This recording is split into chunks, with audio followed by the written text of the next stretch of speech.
The Little Prince. Chapter 4. I was thus able to learn a second important fact, that the planet the little prince came from was as small as a house.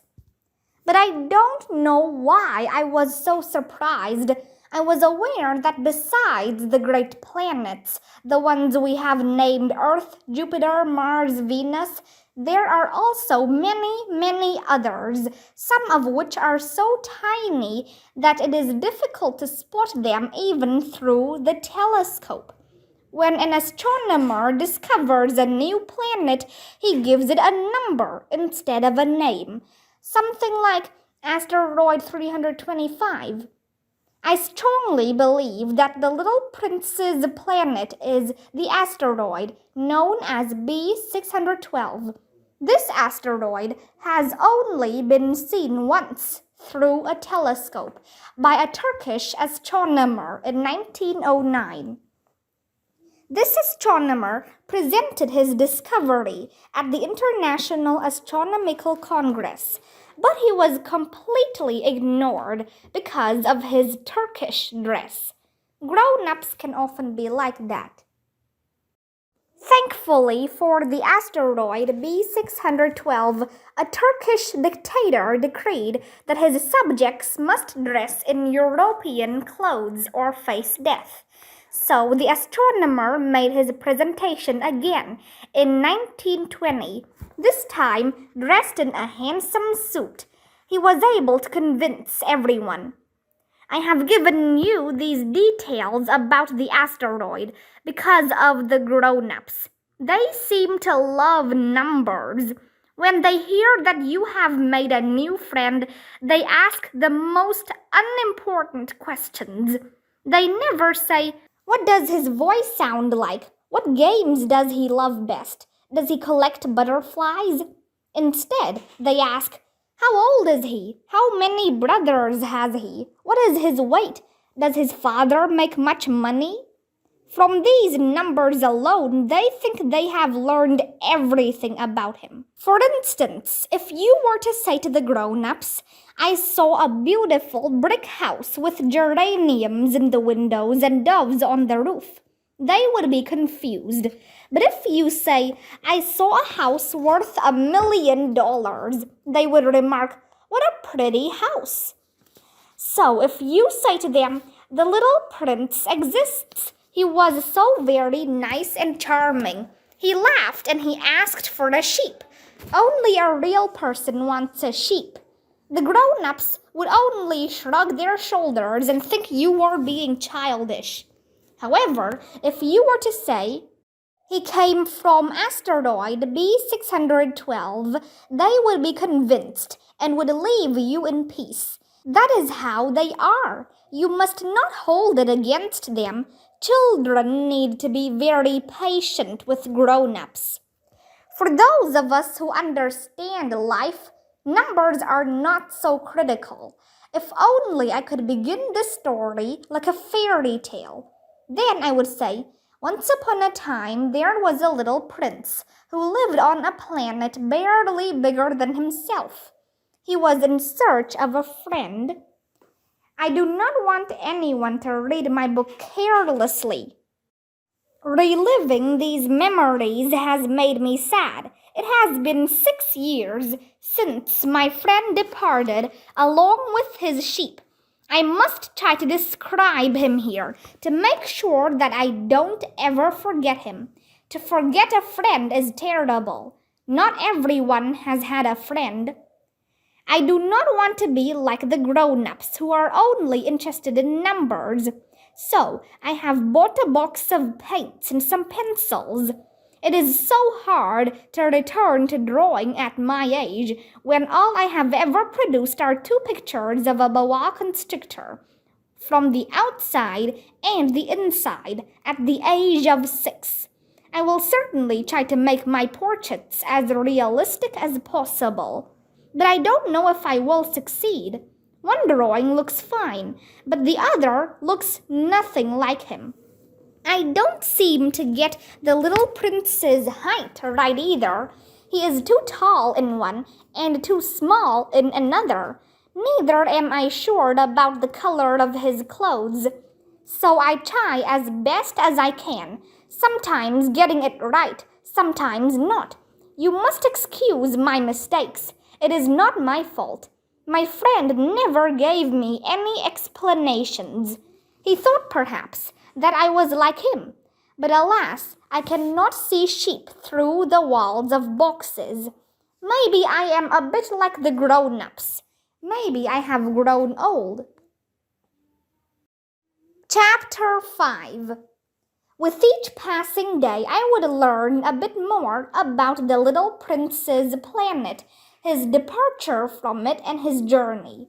The facts came slowly and often unexpectedly. That is how I heard on the third day about the baobab crisis. I had the sheep to thank for it again. Is it true that sheep eat shrubs? The little prince asked me suddenly. Yes, this is true. Oh, I am relieved. I couldn't understand why it was good that sheep ate shrubs, but the little prince added, that would mean they also eat baobabs.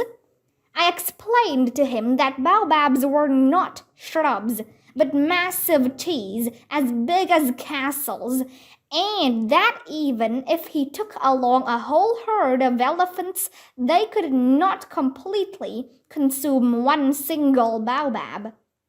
The little prince laughed at the idea of the elephants. They would have to be placed one on top of the other, he said. But before the baobabs grow so big, they are quite little, he commented wisely. That is true, I said. But why would you want the sheep to eat the little baobabs? Oh, come on, he said, as if it was the most obvious thing, and I was forced to search my own brain for an answer. I learned in due course that the little prince's planet, like planets everywhere, had good plants and bad plants. From these came good seeds and bad seeds. But seeds are invisible. They sleep deep in the soil until one among them begins to stir. The little seed stretches itself and cautiously pushes out a harmless little sprig upwards, facing the sun. If it is simply radish or a rose bush, it could be left to grow wherever it might wish. But a bad plant, once it has been identified, must be destroyed at once. Now, there were some terrible seeds on the little prince's planet, the seeds of the baobab. The soil of the planet was overrun with them. One could not let these baobabs grow freely. It would take over the entire planet, and the roots would burrow their way down. And if it's a small planet, the baobabs would wreck it entirely.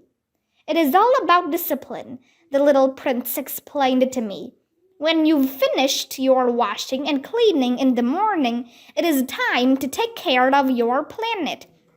You must regularly pull out the baobabs the moment you can distinguish them from the rose bushes. The baobabs look just like rose bushes in their youth. It is tiring work, but very easy. Then he said to me, you must make a beautiful drawing to inform the children on your planet about the baobabs. This would come in handy if they were to travel someday.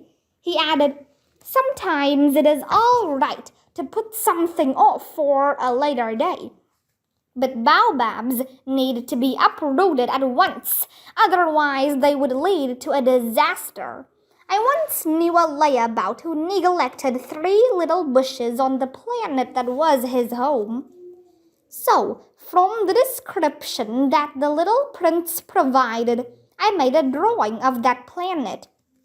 I am not trying to preach, but the baobab hazard that is not at all understood, especially those who might get lost on an asteroid, must be told about them. Therefore, I quietly did what I was asked. I worked energetically on this drawing so that my friends could be informed of this serious danger. So I say, children, watch out for the baobabs.